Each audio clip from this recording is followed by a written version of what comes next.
On this episode of The Airport Economist, step inside the land of ancient Incas and find out why Peru is becoming a superfood superpower. The Victorian business that sealed a deal to explore where no one ever has before. Plus, we hit the Inca Trail to find out why alpacas mean big business in the textile industry. And the classic cocktail made with pure passion, how Peru has taken its Pisco to the world.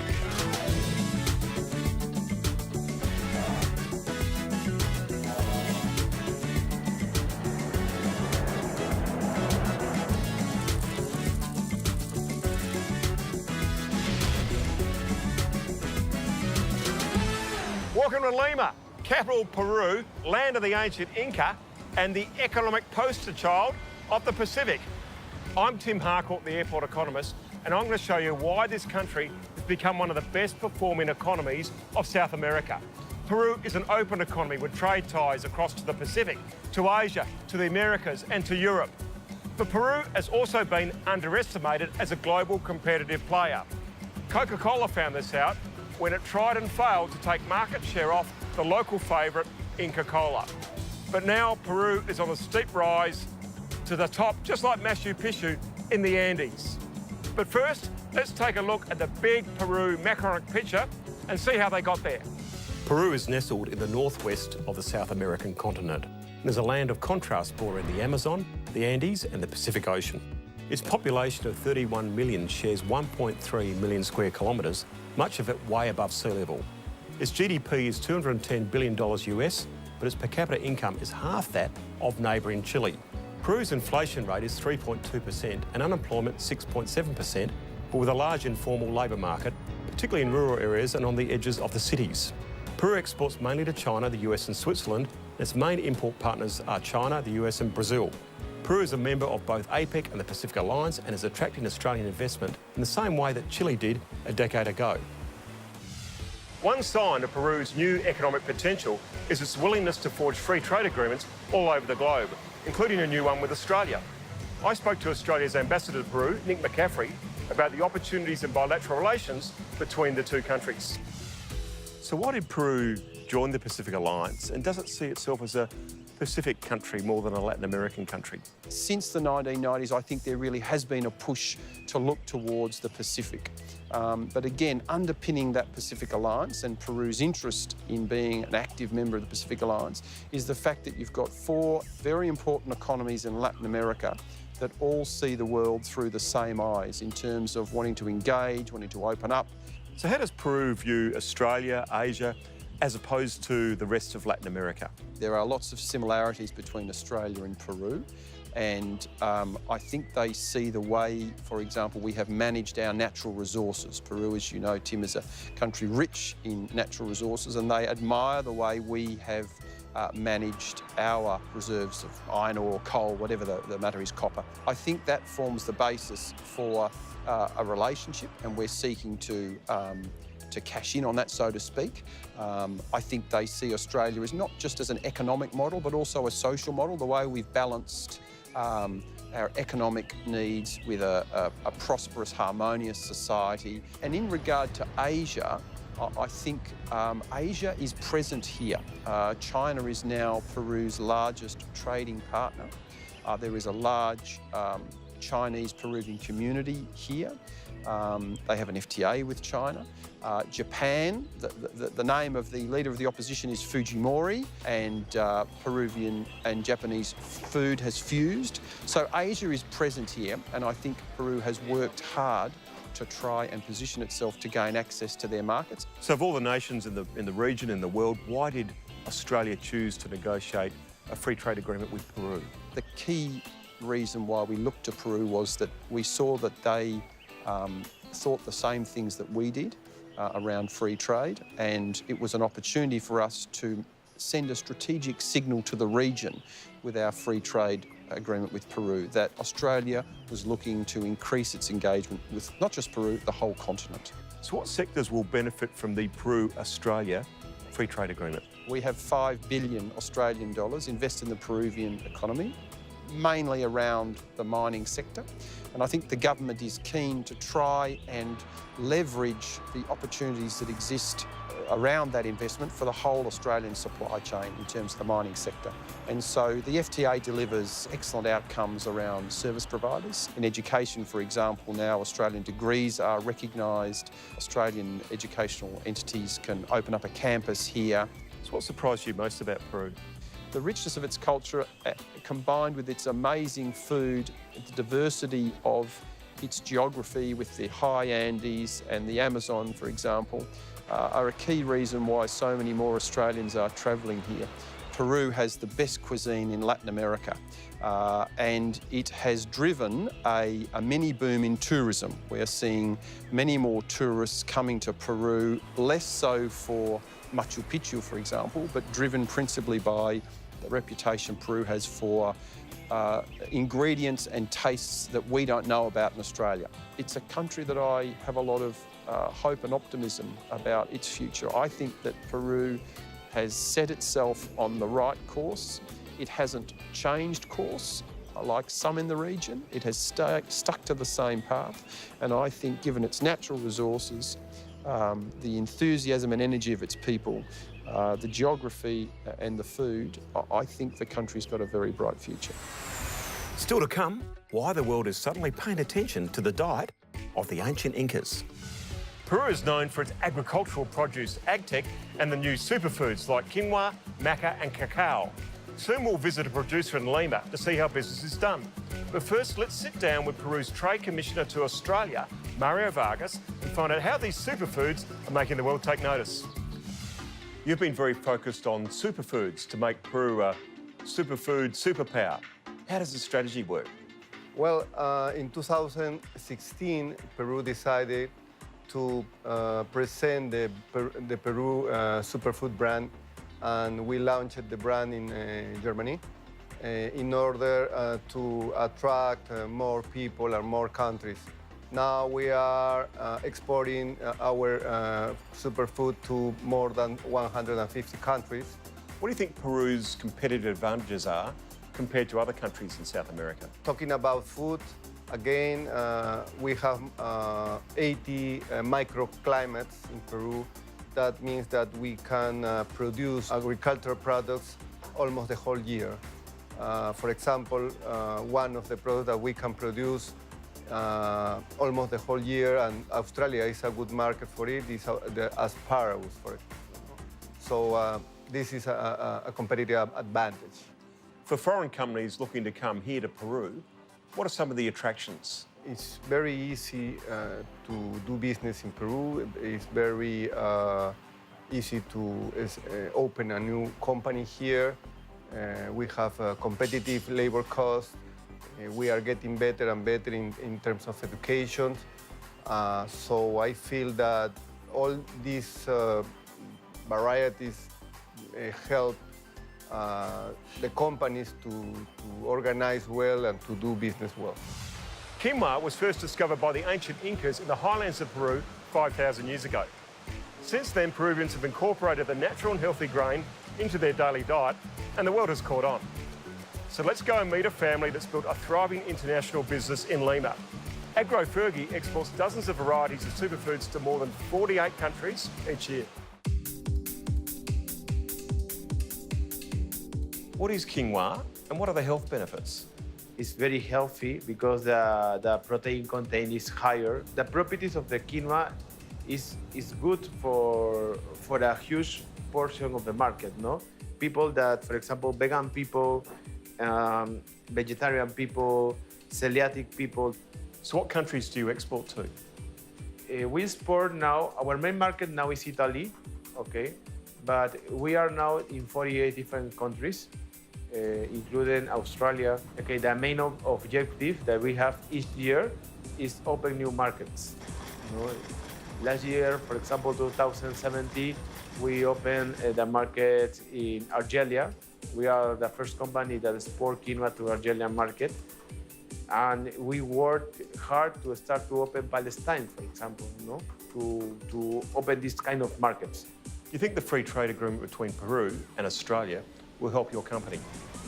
Yes, they will work, for example, to open the requirements. For me, as my experience, the most difficult in Australia is the quarantine. If you have not any documents, the quarantine have been requested, the risk is that they will refuse the container. Good, because our agriculture department have been done the same. Okay, I think that maybe some people that have not any experience working with Australia had issues. You must first study the rules and then continue with the shipments. No? If you have all the documents, the container will be released by the quarantine. Last year, we export to Australia around 25 containers of quinoa, between quinoa and chia. A little later, capturing the flavour of Peru in a glass. The Pisco distillery exporting across the world. Many international companies undertake an Andean business migration strategy of starting in Chile and moving up to Peru, Ecuador, and nowadays Colombia as well. There are now over 50 Australian companies alone based in Peru, along with mining services and mining engineering and technology companies. Peru requires technology, training and infrastructure, and there's a long list of experts willing to share their knowledge. I spoke with an Australian oil and gas company in charge of Peru's biggest offshore project. What are some of the hurdles you've had to overcome in Peru? I think that working onshore in Peru is quite well developed. Working offshore Peru has never really been done before, so therefore the regulatory system is not as strong as places such as Brazil or Australia. But the government really has good people in place and they're moving strongly to improve the regulatory environment for companies such as Karoon. Will the free trade agreement between Peru and Australia help your business? I think so, yes. It will give the companies greater contract certainty and also facilitate, hopefully, on future tax agreements and double taxation, etc. as well. Now, doing business in Lima is very different to doing business back in Melbourne. How has the Victorian government helped you? In Peru, one of the greatest risks is social interaction with the local communities and also with the government agencies. There are also some lesser regulatory framework than what we would have in Australia. So Karoon has worked very closely with the Victorian government and also the Australian Embassy in Lima to look for ideas to improve our baseline social communication methods and also work on ways to improve the regulatory system. So you're a little family company from Melbourne taking on the big guns in Latin America. How do you feel about that? Well, we're very excited. Our peers in the industry is ExxonMobil, Shell, Petrobras, which is the world's largest offshore producer. And then over here in Peru, there's the exploration risk, but there's also high reward. We're looking at, hundreds of millions of recoverable oil if we're successful. So, we're very excited to be in this position and, it's only going to take us a big step forward if we have success. Still to come, mining boom to dining boom. Why Peru is a foodie paradise. But first, the Peruvians also love a drink. The Pisco Sour here is a classic cocktail and is favoured across South America. So if you've got a business lunch, chances are you'll be trying one. Pisco is the base liquor, and this is where it's made, Corolla Estate, which exports its products across the world. Let's go catch up with the head sommelier, Eduardo Morales. So Eduardo, welcome to the show. Thank you, it's very nice to be here. So what is Pisco? Pisco is a distill made from wine that comes from Pisco grapes. We only can use a type of grape to make Pisco, and it has to be a very freshly made Pisco. After we make the base wine, we distill it in two types of alambiques or distill, and one falca, which is the one that we have behind us. And what is a Pisco Sour? Pisco Sour is our flagship drink. So it's how we actually take Pisco to the world. It's been around for more than 80 years. So how did the company start? What's its story? Well, the family came to Lima, or to Peru, in the 1880s. They came from Italy. And they settled in Pueblo Libre, which is about 45 kilometers from here.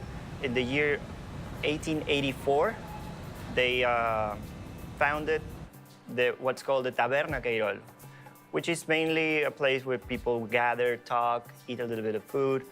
And maybe a few years after that, they started making wine. 100 years passed. We're right now in the third generation of the family. The company is still family-owned. You've become a big exporter recently. What countries do you export to?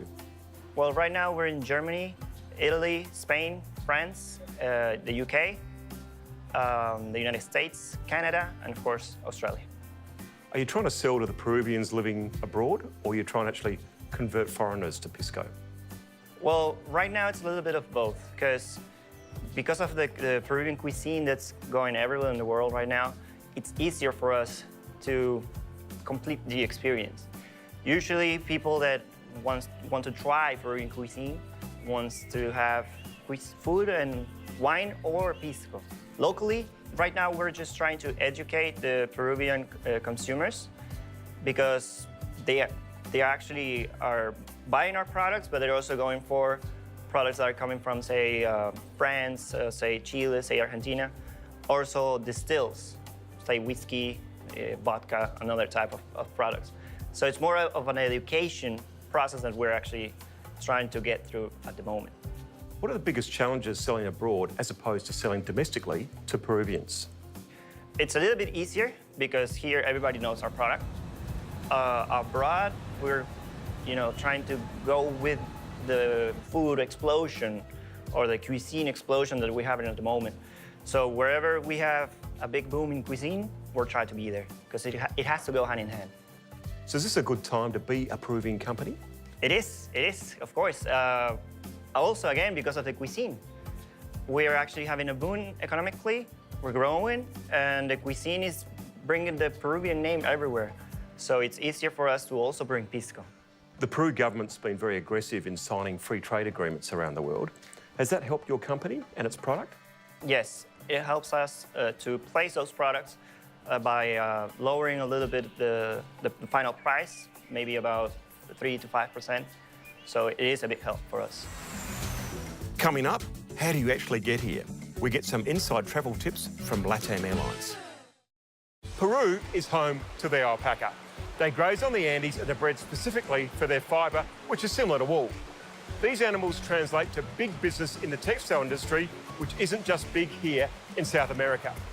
Well, demand for alpaca garments is growing, so the exclusive brand here in Peru was inspired to move into the Australian market.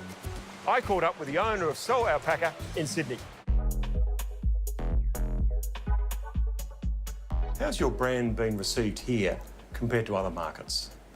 One of the reasons that actually allowed me to have a positive decision when we considered bringing Sol Alpaca to Australia was the wonderful job that the Australian breeders made. As I said, I've been in the alpaca industry all my life, and I have never seen a country where so many people are familiar with the animal and the fiber. So everyone, and I'm not exaggerating, everyone that comes to the store knows that alpaca is good because it's warm, soft, and lightweight. How are your garments actually made? Well, this is a very old industry, so there are no big secrets. We have a wonderful designer.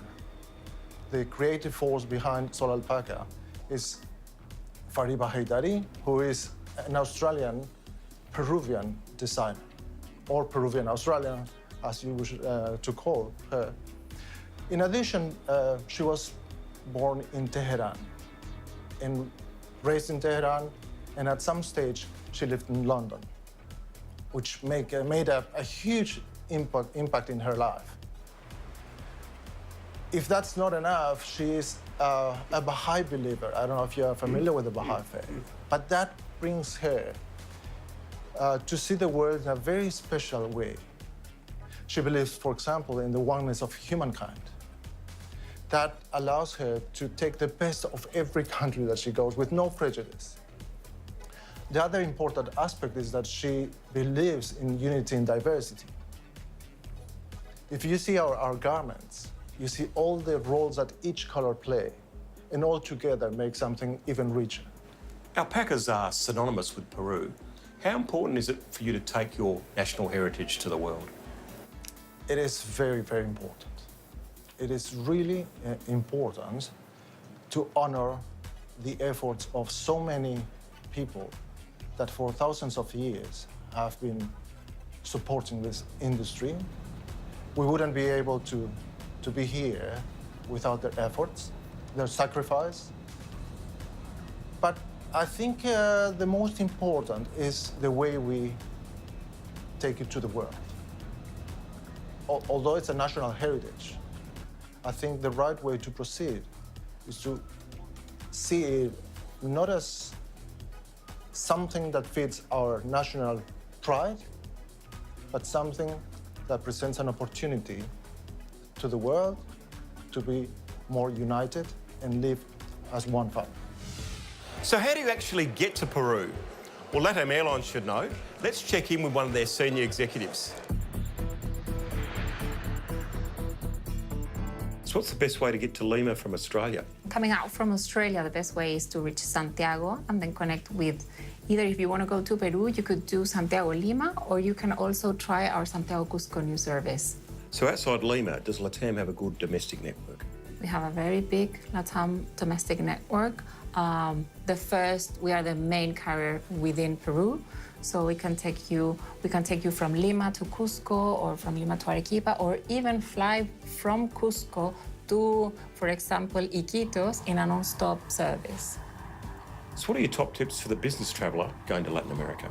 My top tips is that one of our uniqueness is that when you step on a LATAM flight, you start to experience South America from that day, from that minute. And I would say relax and have a Pisco sour as a welcome drink. That will give you a sense of what South America is going to be. And then if you're happy to have the dinner, try the Argentinian Malbec, which is one of the best. So what are your business traveller tips for Lima? By far in Peru is eating. It's the food. It's the food and the flavor, and people are very warm and nice. I have a list of restaurants which I would recommend, but particularly there's one gentleman called Gastronomy who has done so much for Peruvian cuisine. You can try one of his restaurants and you'll have a delightful venue for sure. We know Peru is one of the world's top gastronomy countries. So when it comes to doing business here, how is it done? Is a business meeting best had over lunch or dinner? And what are the best dishes to order? Let's go and find out.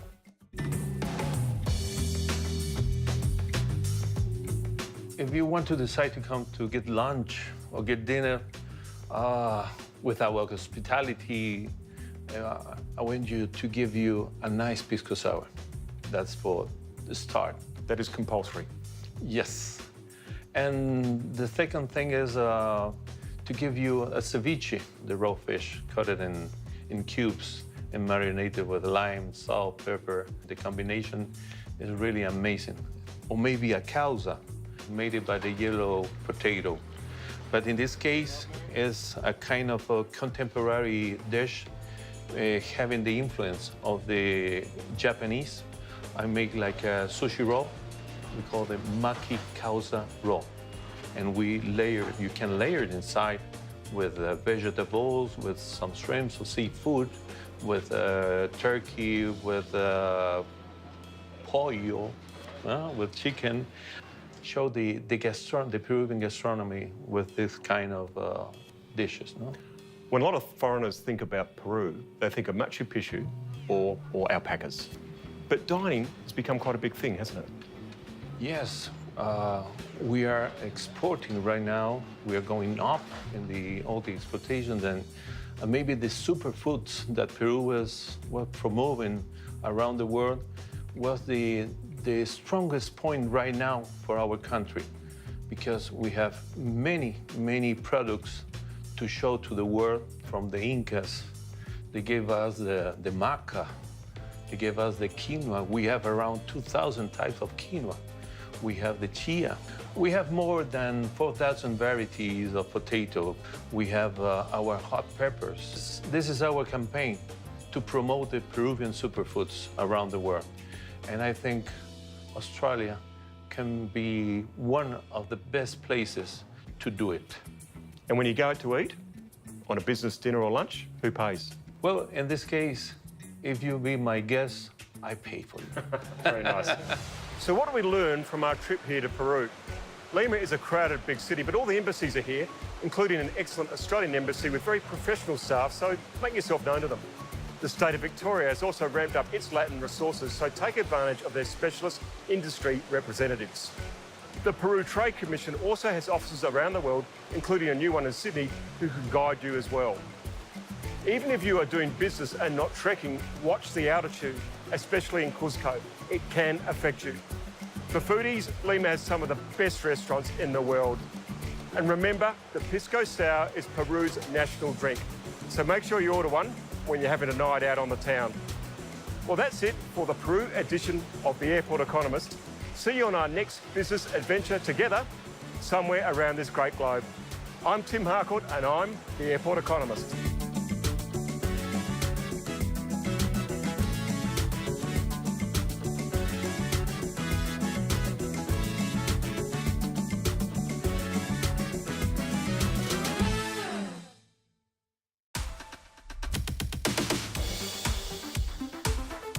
Why Brazil?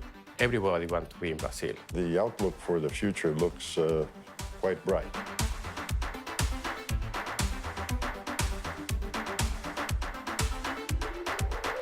So do you have any advice for other Australian companies looking to come to Brazil? First piece of advice, persistence pays.